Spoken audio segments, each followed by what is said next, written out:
Khalaqa itu kata kerja, kata benda. Kata kerja, fi'il bahasa Arabnya, verb bahasa Inggrisnya. Khalaqa.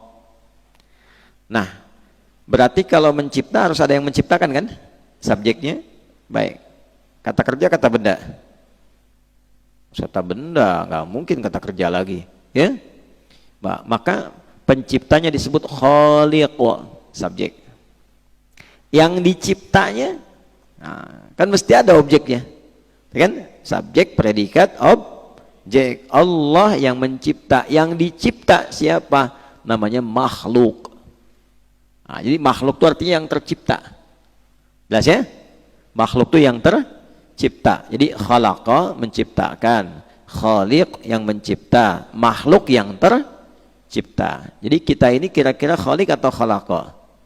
Makhluk arkan. Ya, kita ini makhluk. Setiap yang tercipta dicipta Allah namanya apa? Makhluk. Ya, arkan makhluk bukan? Nah, kambing makhluk bukan? Makhluk. Jadi arkan dan kambing sama-sama makhluk. Bedanya arkan punya akal, kambing tidak. Karena itu dibedakan. Arkan, ustadz, kita manusia yang punya akal. Ya, kambing, ayam, apalagi sapi masuk kategori hewan yang tidak berakal. Apalagi makhluk Allah, tumbuhan. Ya, jadi makin beragam, makin unik. Yang satu bicara, yang satu bersuara, yang satu tidak bicara, tidak bersuara, goyang-goyang aja. Ya, jadi kalau nggak ada yang bicara, nggak ada yang bersuara, goyang-goyang, itu tumbuhan. Itu tumbuhan. Ya, kalau hewan cuma bersuara, kambing gimana suaranya? Itu kan, jangkrik. Ya, klik gitu kan, ya kan? Jangkrik tuh, jangkrik ketemu bos, jangkrik bos, gitu kan? Klik, nah, itu dia tetap aja klik suaranya. Ayam berkokok karena kokok ayam. Dari suaranya ada namanya, gitu. Ya. Tapi manusia dari bicaranya. Yang nggak bicara, kan? Dan tidak bersuara itu tumbuhan.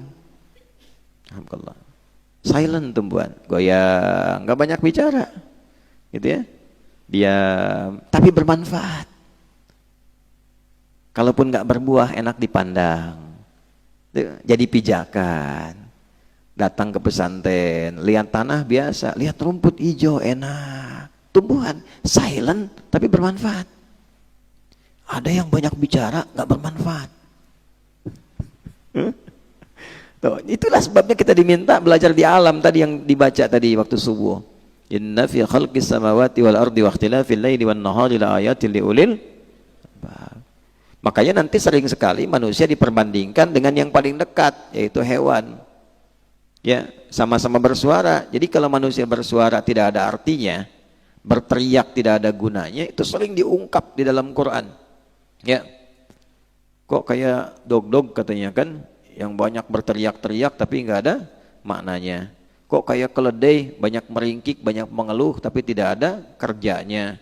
Kok kayak binatang ternak, ya dicocok begitu aja ikut kemana-mana. Banyak ulaika kal an'am bal hum adall. Banyak sekali. Ya, kenapa? Karena yang paling dekat. Ya, jelas sampai sini? Nah ini kalau kita ngajinya lengkap, insya Allah semua yang dilihat itu ada hikmah. Dan kalau sudah hafal satu-satu ayat Quran, paham, itu ayatnya nanti yang muncul ngasih bimbingan. Begini. Ya, lihat anak keluar ayat, lihat istri keluar ayat, itu kan? Lihat pekerjaan ke langit yang muncul ayat, itu enak sekali. Ya.